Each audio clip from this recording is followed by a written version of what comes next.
Warm blessings. This is Getting to Know Master Shaman PaLiChee.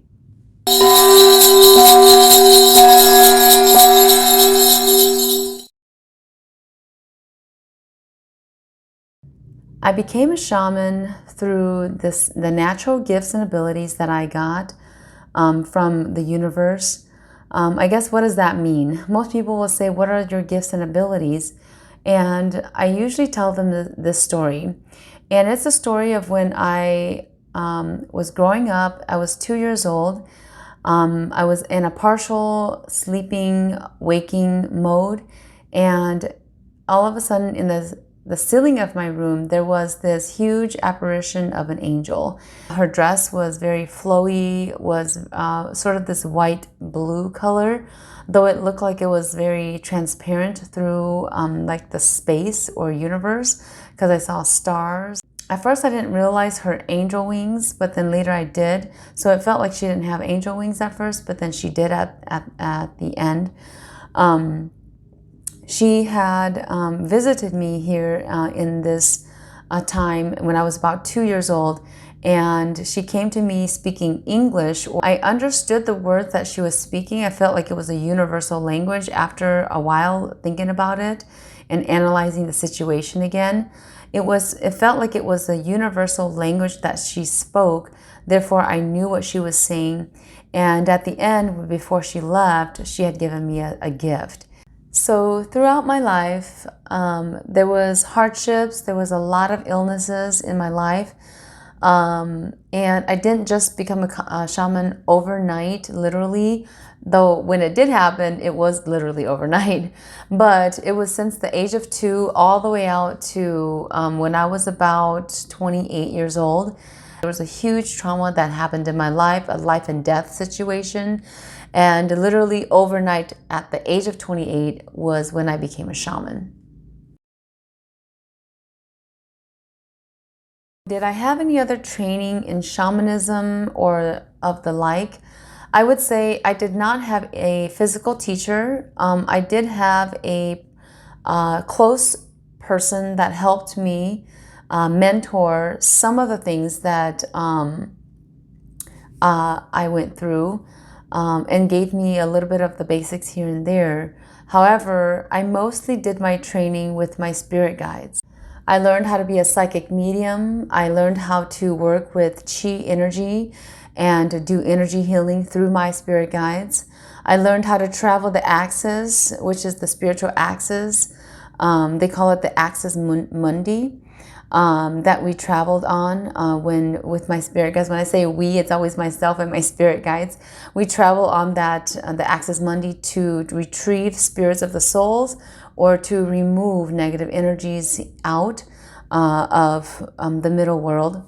And I work with my spirit guides to be in my shamanic training, to know about the underworld, the middle world, and the upper worlds, and the different multi-dimensions within each of those worlds and those levels. So it's very complicated, at the same time can be very simplified. I did not have any other shamanic type of trainings, though I did take traditional Chinese medicine for about 2 years. When I did do training in traditional Chinese medicine, I realized and was awakened to know that traditional Chinese medicine stemmed from shamanism of my ancestors. And it was the ancestors that was taken to the palace, or whatever you call it, then at that time of the dynasties. And they were my ancestors who actually was shamans. They knew the meridians of the body, some of them, right?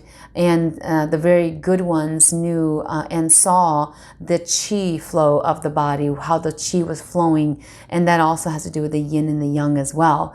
My ancestors were the ones that in the shamanic aspect taught those scholars in the dynasties of how to really understand the meridians, and drew and did depictions. So with my spirit guides, I learned my psychic abilities. I gained connection with psychic mediumship. through my spirit guides. I was taught spiritually of that. I was also taught about the world and how the world began, how the world became, and the differences between dark and light and good and evil, and the consequences in regards to how people or spirits after a person or human was to reincarnate. And what happens in the process. Also learning about death and dying, and then also learning about birth and the reincarnation of different people or animals, and how that works. So the whole process of life and death is what I learned from my spirit guides, and really connecting to spirits of the highest realms, to understanding life, understanding death, and understanding the different worlds, lower, middle, and higher worlds, and understanding the different various dimensions within each world, and how it works to do healings for people, understanding the yin and the yang, and how one cannot live without the other, and understanding just a ton of concepts that everyone should get to learn in the coming future here, if we want to be higher beings and more intelligent. So my first reaction when I found out that I was going to become a shaman, a full-fledged shaman, and actually do healings, actually shake, and actually travel the Axis Mundi.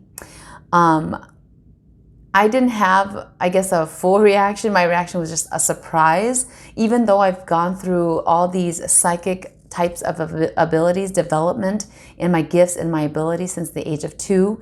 When I actually, at the age of 28, after the trauma, the life and death situation that I talked about in becoming a shaman, when I discovered or knew that I was going to be a shaman, that was through my intuition, that was through the situation that I was in, and I was actually just kind of stunned or almost paralyzed in my head. I didn't really know what to think.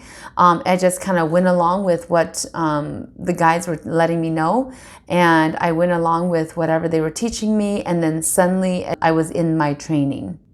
I guess when it comes to really the reaction later on was more about how will people think about me? I'm, in corporate America, and here I am going to be a shaman. It even came more to me about the judgments that would come towards me, especially when I was going to be known for becoming a master shaman. When my guides told me that I needed to call myself a master and put that title on there, I was really debating with whether I should or not, and if it was me looking like I was, not humble enough. But I debated, and after a long debation with my spirit guides, I ended up putting master in front of my name, and also accepting the name PaLiChee, which is my spiritual name. So a shining flower, or a flower that has a ton of energies, chi energy. There is such a thing as shamanic illnesses and hardships.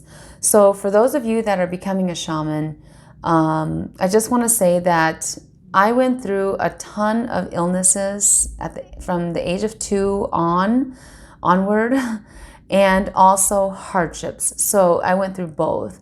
Some people that are becoming healers, whether you are a shaman or not a shaman, it doesn't matter. As long as you have a gift or ability that's natural to you, and you are called to do something and have a purpose for the world, for others, to help them see through, and you are going to be doing vigorous healings for people and performing these healings, you know exactly what I mean.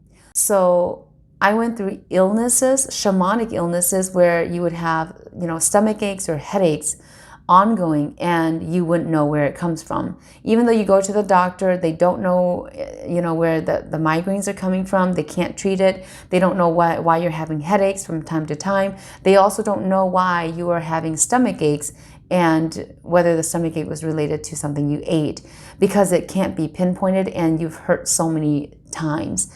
then it goes away and then you're just fine. So a shamanic illness is something that you cannot pinpoint. It's something that just happens to your body.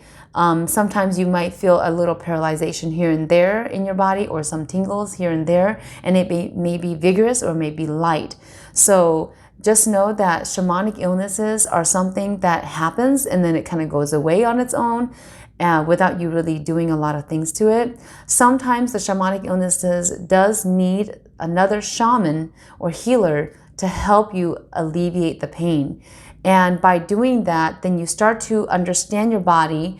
And the reason for shamanic illnesses is that I started to understand my body much more than if I was to be taught about an illness. Okay.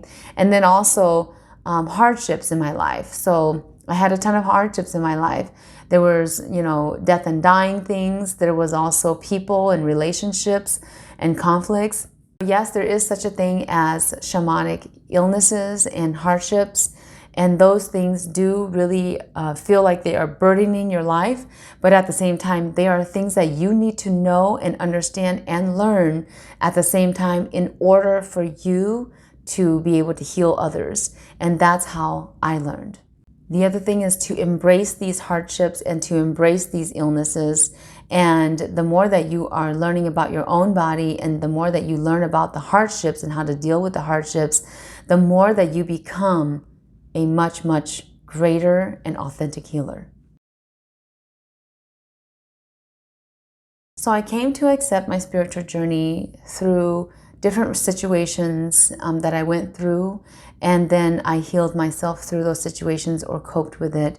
Through the coping with it I was taught by spirit guides how to cope with it, how to think about it, how to forgive. And through those forgiveness situations, or through the forgiving of those situations, I started to know how to accept further of my spiritual journey, my psychic abilities, the different natural gifts and abilities that I have, and how to utilize them more in a disciplined way, and also how to be more disciplined in my meditations and to accept in unbiased, pure thoughts to my meditations. Also to accept the hardships and embrace them is the main key to really accepting your journey. I would honestly say that I did not get a ton of support, though I got support from my close family. But outside of that, I did not get a lot of support. Even through relationship, there was a lot of ifs, what if this, what if that, and a lot of judging minds. So I did not get a lot of support on, hey, you should do this, hey, that's great. Did not hear anything like that from either relatives, friends, or some family members as an outside my intermediate family. So there was a lot of judgments when I was rising as a shaman, and a lot of people judged me on how I was going to take this, how I was going to do this and offer services as I started my business. Those that didn't really support me back then when I started my journey, when I was a rising shaman, and I rose myself, I didn't have a sifu, I didn't have a teacher that I would go to and that would literally teach me things about the shaman journey or how to get going on that. I was basically taught by my guides. So there was a lot of talk on, are you traditional? Are you not traditional? How are you getting these answers to questions that people might ask? How do you heal people if you are not being taught by another physical sifu or teacher? And there was a lot of judging minds in regards to that because I was not traditional. I was not, your average shaman that would literally have so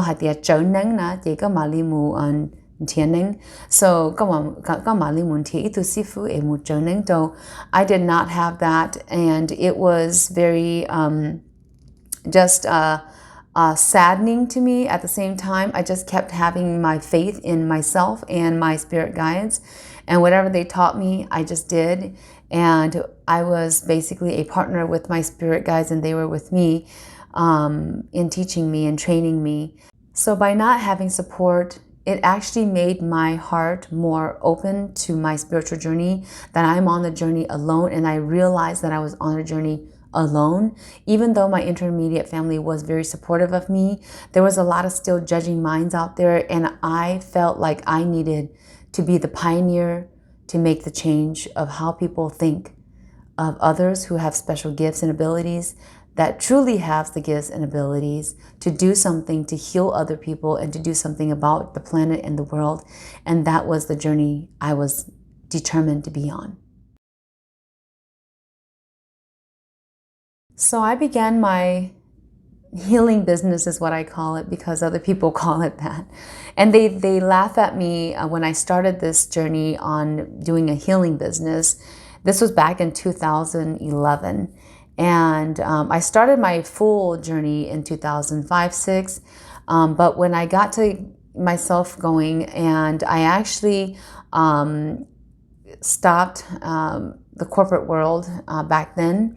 And there was a premonition of me starting this business somehow, some way. I didn't know how I was going to do it. I didn't know what other people were going to think of me.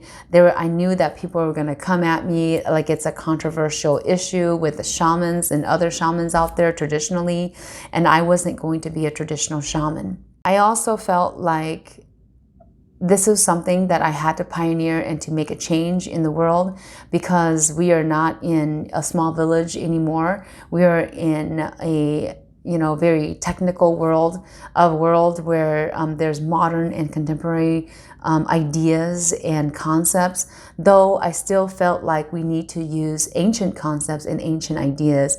And therefore, I integrated the two through my spirit guides teaching me, and really sophisticated mindset, really sophisticated intelligence, coming in with new downloads of information each and every day that I was meditating, going on to maybe 15 years here, and just a ton of downloads for improvements in healing, improvements in the shaman and shaman ways. And I will say that technology in shamanism, in the art of healing, changes with the world changing. And if you are a healer and you've been doing healings for quite some time, and you can't change, and you're not flexible to changing with the new technologies, then it's going to be very hard for healing in the future. I would say that a lot of my clients were not of Hmong origin, because there was a lot of the Hmong people that was not open to it yet. Now today they are so open to it, and they are so out there and doing whatever they're doing, right? Which is good, because I feel like I had pioneered, opened a door to changing the mindsets of the Hmong community, changing the mindsets of others as well, to accepting shamanism online, or shamanism being performed and healings being performed, psychic readings done via Zoom or online and from a distance. So I began my healing business because I felt like there was a deep need for understanding, a deep need for opening the doors to something new that no one has done before, and that I would take this on, and I was willing to take it on, though I did not know what, where, and why, and how, but I still did it through the teachings of my spirit guides, and I was God-led. So what kind of music do I like? And this is a funny question, because I love all music. I usually always had said this, even from, when I even knew music, right? From a young age, I was very musical. I loved performing. I loved dancing. I loved singing. I loved performing in public or on stage. So I really like music a lot. My favorite music has always been like a Barbra Streisand, if you know who she is. I love her music. I love her singing. I love her concepts as well as what she sings about. Also, the voice, I love that voice as well. So I love singing. As you guys know, I've been singing in some of my shamanic healings and stuff like that on YouTube here. But I love bossa nova as well. It gives a calm energy sense. Just loving the different ambience of that music. So bossa nova is one of my favorites. Barbra Streisand, she's my favorite artist. And that type of music that just makes you feel like you are in a different world. So I'm kind of into any music that makes you feel good, that brings you a good mood, and that leads you to a place where it's your happy place, a place that brings you to multi-dimensions that you would have never gone to if you didn't hear this music. So music is the gateway to going into more pure thoughts. Whenever I can break away and have a free time, I love to bake. I love to create and do cooking. How do I say it? A scientist in cooking, and just going with my intuition of what is going to take for ingredients to come together, be combined, and be made into something at the end result.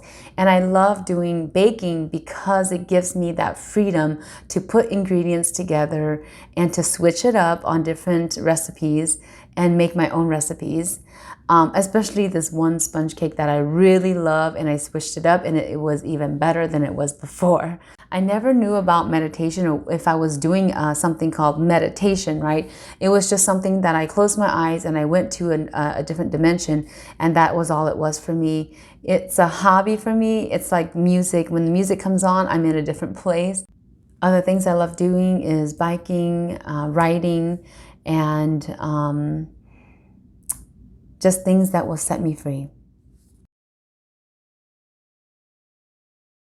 So the advice I have for those that are still going on a spiritual journey, or maybe have been on a spiritual journey, and I know some spiritual journeys take way longer and some take very short time, but my thing to you guys that I want to tell you, this advice is never give in, never give up. Never listen to others who put you down and has judged you for what they don't know. And for those that maybe have put words in your mouth, or words that they say things that they don't even know what you do, but they still say things that, you know, they claim that you do this, but you don't do it. So people that falsely made statements about you, about your spirit guides, and that has tried to shut you away somewhere so that you can't get up, and then step down on you so that you can't get up, put you away into a closet, right, that you can't get out. And that has happened to me in my journey. That's the thing that gets me going every day, because of these type of people that I have gone through with. And they could be relatives, they could be people that know you or doesn't know you, but they don't know about your spirit guides. They don't know what you practice. So they try to say something negative about you or your spirit guides. Never, ever, ever let anybody put you or your spirit guides down, because you know what you're doing.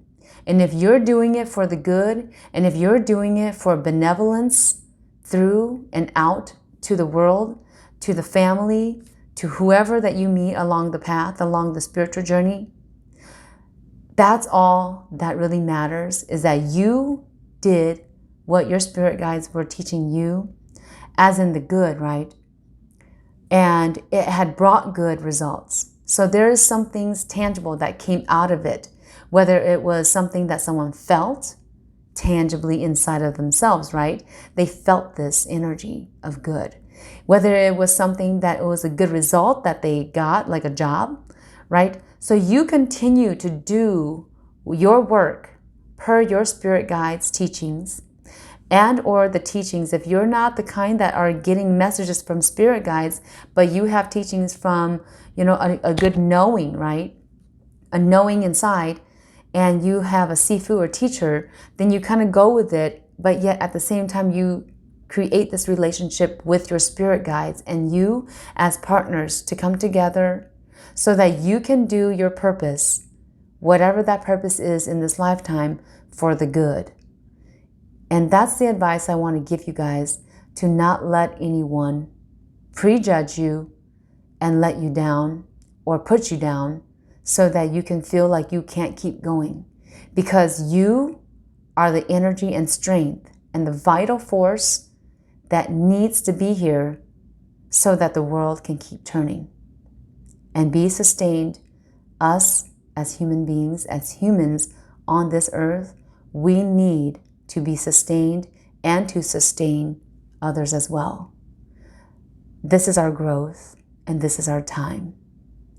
And this is what I want to leave you guys with. This one advice, if anything, you don't take away from this video or other videos I have had out there. Keep it strong, keep it real, and be brave. Warm blessings from Master Shaman PaLiChee. Bye-bye.